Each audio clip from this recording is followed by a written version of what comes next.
Welcome to recipes with Mohamadiya. இன்னைக்கு நம்ம நல்ல டேஸ்டியான வெஜ் புலாவ் எப்படி ஈஸியான மெத்தடில் பர்ஃபெக்டாக செய்யலான்னு பார்க்கலாம். ஃபஸ்ட்டு ஒரு பாத்திரத்தில் 2 டேபிள் ஸ்பூன் நெய் சேர்த்துக்கலாம். நெய் நல்லா சூடானதுக்கப்புறம் பட்டை, கிராம்பு, ஏலக்காயை நல்லா தட்டி சேர்த்தோம்னா வாசனை நல்லா இருக்கும். அதோட ஒரு அன்னாசி பூ, 2-3 துண்டு பே லீஃபும் சேர்த்து நல்லா பொரிஞ்சதுக்கப்புறம் கொஞ்சம் காஞ்ச திராட்சைங்களும் சேர்த்து நல்லா வதக்கி விட்டுக்கலாம். அடுத்து நம்ம நைஸாக கட் பண்ணி வச்சுருக்க 2 மீடியம் சைஸ் வெங்காயத்தையும் சேர்த்து நல்லா வதக்கி விட்டுக்கலாம். நல்லா வெங்காயம் இந்த அளவு வதங்கினதுக்கப்புறம்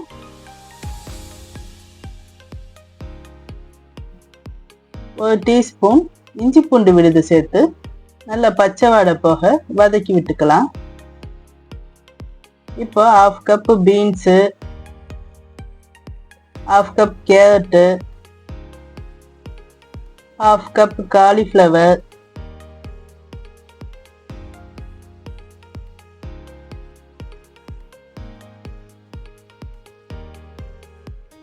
1/2 கப் பச்சை பட்டாணி இதெல்லாம் சேர்த்து நல்லா மிக்ஸ் பண்ணி விட்டுக்கலாம்.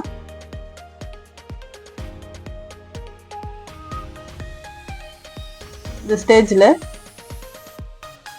புலாவுக்கு தேவையான அளவு சால்ட்டும் சேர்த்துட்டு 2 பச்சை மிளகாயும் சேர்த்து நல்லா மிக்ஸ் பண்ணி விட்டுட்டு மூடி போட்டு ஒரு 5 நிமிஷம் வெஜிடபிள்ஸை குக் பண்ணிக்கலாம்.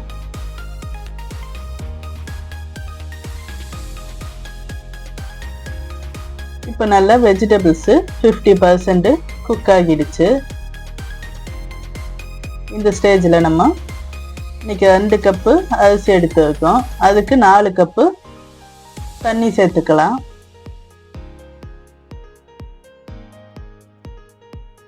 தண்ணி சேர்த்துட்டு ஒரு மூடி போட்டு நல்லா தண்ணி கொதிவ அளவுக்கு விட்டுக்கலாம். இப்போ தண்ணி நல்லா கொதி வந்துடுச்சு. இந்த ஸ்டேஜில் நம்ம நல்லா அரிசியை 2 வாட்டி வாஷ் பண்ணிட்டு ஒரு 30 நிமிஷம் ஊற வச்சு எடுத்து வந்தோம். அந்த அரிசியவும் சேர்த்து தண்ணி இல்லாமல் வடிகட்டிட்டு அரிசியவும் சேர்த்துக்கலாம். இந்த ஸ்டேஜில் டேஸ்ட் பார்த்துட்டு உப்பு தேவைன்னா எக்ஸ்ட்ரா கொஞ்சம் உப்பு சேர்த்துக்கலாம். லாஸ்ட்டாக ஒரு பாதி கைப்பிடி புதினா இலைங்களும் சேர்த்து மீடியம் ஃப்ளேம்லேயே ரைஸை குக் பண்ணிக்கலாம். நல்லா இந்த அளவு ரைஸ் குக் ஆனதுக்கப்புறம் ஒரு பழைய தோசைக்கல்லை வச்சு அது மேலே தம் வச்சிடலாம்.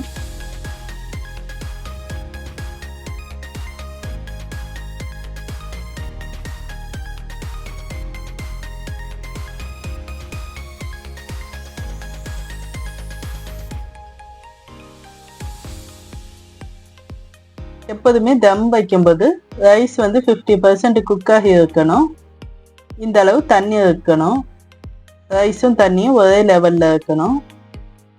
தண்ணி ரொம்ப பத்தாமல் இருந்தால் நீங்கள் கொஞ்சம் தண்ணி எக்ஸ்ட்ரா சேர்த்துக்கலாம். இப்போ மேலே ஒரு காட்டன் துண்டோ இல்லாட்டா இந்த மாதிரி சில்வர் ஃபைல் பேப்பரை போட்டு நல்ல டைட்டான மூடி போட்டு லோ ஃப்ளேமில் ஒரு 12 நிமிஷம் தம் வச்சுக்கலாம். அப்போ உடனே திறக்காம ஒரு 10 நிமிஷம் ரெஸ்ட்டு விட்டுட்டு ஓப்பன் பண்ணி பார்க்கலாம்.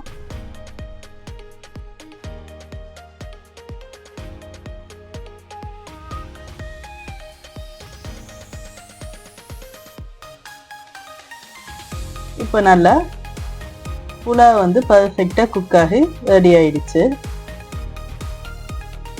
இப்போ மெதுவாக மிக்ஸ் பண்ணி விட்டுக்கலாம். நல்லா பர்ஃபெக்டாக நல்லா அருமையான டேஸ்ட்டில் பர்ஃபெக்டாக புலாவ் குக் ஆகிடுச்சு. எந்த சைட் டிஷ்ஷும் இல்லாமல் வெறும் புலாவே நல்ல டேஸ்ட்டாக இருக்கும். நீங்கள் இதோட பன்னீர் கிரேவி இல்லாட்டா மஷ்ரூம் கிரேவி இந்த மாதிரி சைட் டிஷ்ங்களோட பரிமாறினாலும் நல்லாயிருக்கும். இன்றைக்கி எப்படி சிம்பிளான மெத்தடில் பர்ஃபெக்டான வெஜ் புலாவ் செய்யலான்னு பார்த்தோம். இந்த வீடியோ பிடிச்சிருந்தா லைக் பண்ணுங்கள், ஷேர் பண்ணுங்கள், சப்ஸ்கிரைப் பண்ணுங்கள்.